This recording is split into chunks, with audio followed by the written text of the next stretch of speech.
Chelsea Fulham 0-0. Boy. It's only what they made all these signings, and people are like, "What you spent And 200 Zonzi. mil to look the same?" I saw that.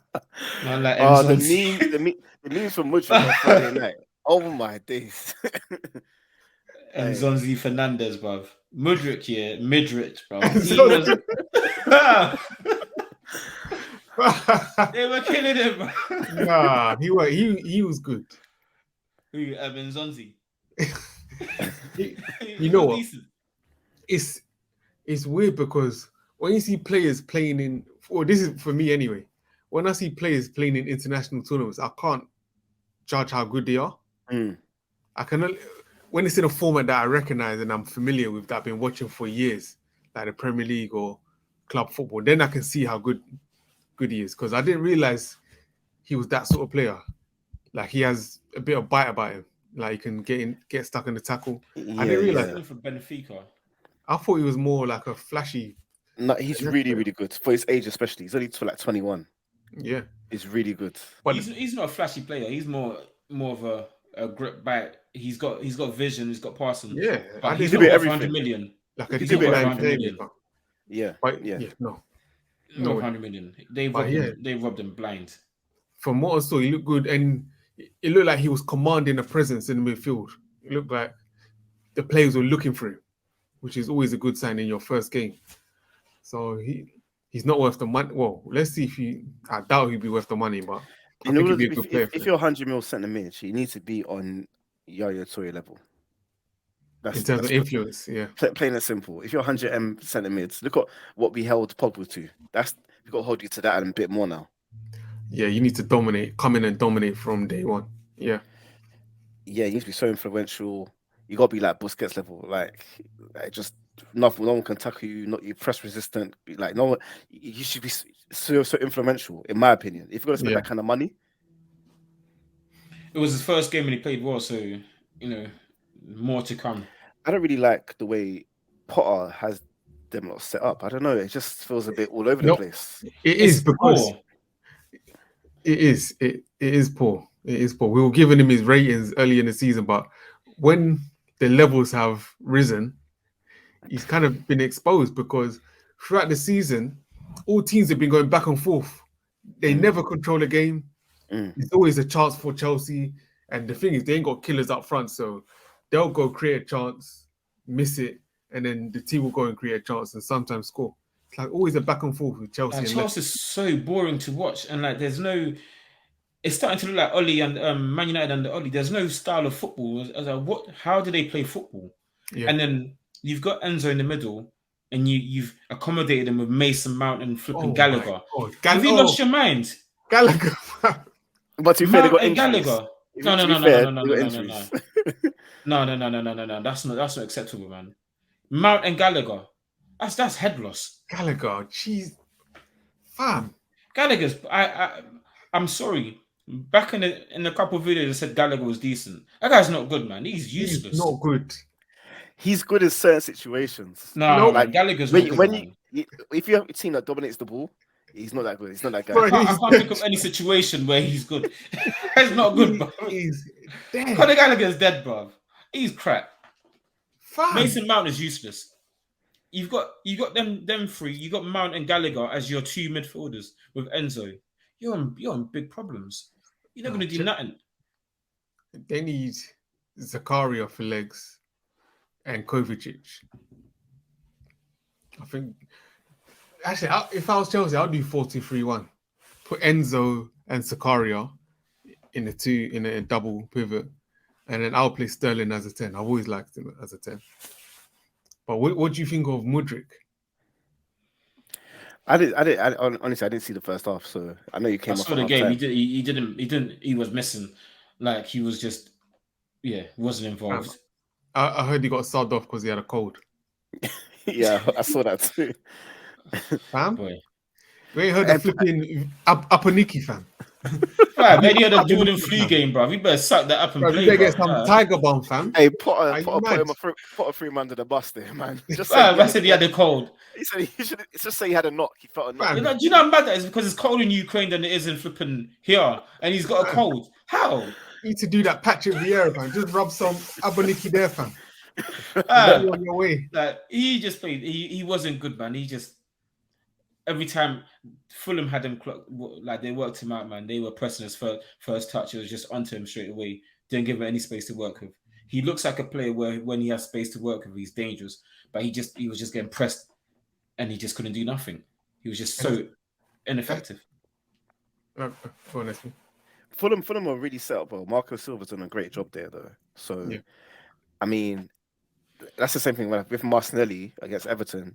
Everton set up so well that their main threat is been nullified. So it's a bit of what the team, like other team, as I listen to a podcast, what they say sometimes is other teams get to do tactics too. So that's what they get to do. They get to do their own tactics, and so it's up to you to overcome it. And it's okay if you get stopped because the tactics they're so well organized on the night. Yeah, man. Do you know he played well? Andrew Peters. Yeah. He played well, you know. He ain't earned his name yet. For now, we're still calling him Andrew Peters, bro. Yeah, and Willian came back. Yeah. I don't know if they need to drug test him because he got paid from nowhere, fam. Right. Willian came back and was like, what the hell is this? Fam, his FM pace last year was like 12. Now it's like 17, fam. Acceleration, pace, he can beat players.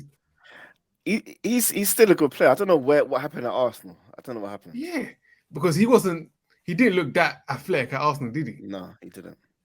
Because he's trying to fit with the flair mentality. Because Arsenal were all like little boys trying to be flary. Now he's just going to a team where he can be a footballer again. But he played Tim Ream. Every time he got the ball, like Ream. No, he's good, you know. Yeah, Fulham are a good side. Pep was like to Ream, if he wasn't so old, he would have snapped him up. Really? Yeah, he said that. Yeah. Yeah, but yeah, Mudryk, like I said, the ability is there, but. What about Fofana played? What's his name? Mudieke played. That Mudieke, he just looks like another inconsistent winger. He's just a flurry winger. On his day, he would copy and paste flurry winger, in it. Generic flurry winger, winger. But we'll see. On his day, I want to see Chelsea get like a striker when Nkunku comes, if he'll make a difference. Because Harvest is not a striker. Oh, is he a second striker? What is he? Is he a cam? Is he a second striker? Is he an 8? Who? Havertz. What is he? He's like a second striker. He's like a 10. But yeah, he needs. If I was Paul, I would mend the relationship with Aubameyang because they need him. They're disrespecting Aubameyang right now. Yeah, it's a pistol. Like, I think the other week I did criticize him. I said he was finished, but I think I was being a bit harsh because they didn't have the sort of players that they have now. If he's on the pitch, I think he would have scored. Like, it wasn't too long ago he was playing for Barcelona and he was scoring goals. So he probably lost a step, but if you put him in good positions, he will score goals. Do you think they need to mend the relationship with Lukaku? Wait, that's the thing. Lukaku, for him to thrive, it's not going to work because you have to tell Mudryk, you have to tell Havertz, you have to tell all these man, he's the man, get the ball to him, and they're not going to do it. Yeah. 100 million and Inter don't want to sign him permanently, so what are you going to do with him? And I don't think he's doing too well at Inter. No, he's injured. He's been injured. Oh. So they said they're not signing him permanently, so he's coming back this summer. So what are you going to do with him? You're going to have to incorporate him. Well, with Chelsea, it doesn't matter. With Chelsea, it doesn't matter what money doesn't. It's not a thing to them. So, but who's going to buy him? They don't. It doesn't. Look how much they spent already. It doesn't matter. Yeah, they spent. It doesn't matter. Shit, man. That's a huge asset on your balance sheet. What are you going to do with that? He's just there. He's not even an asset; it's a liability on that balance sheet. What are you going to do with him? One last question, guys. At what point does the pressure start for Potter?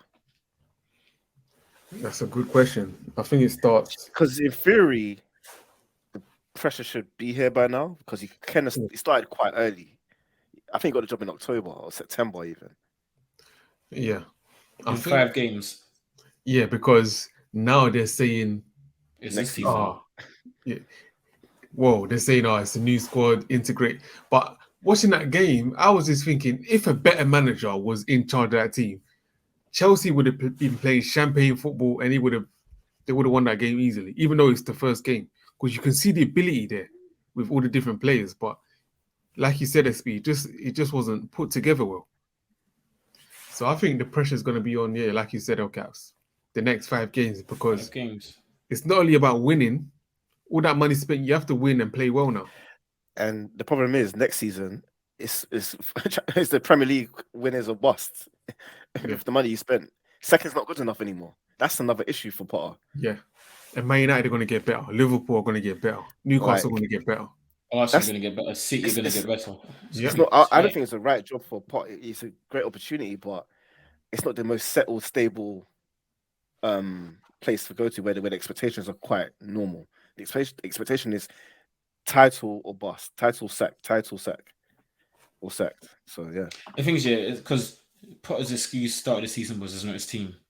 You just had the January transfer when they signed about 6 players.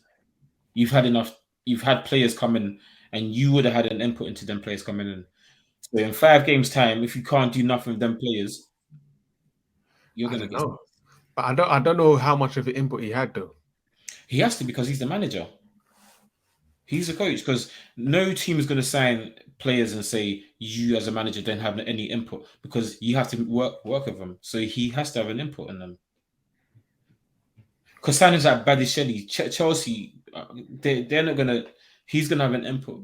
Madueke, or whatever his name is, he's going to have an input. Yeah. Like Enzo, for example. That's a signing that Potter would have made at Brighton. And he would have got him for maybe 20 million.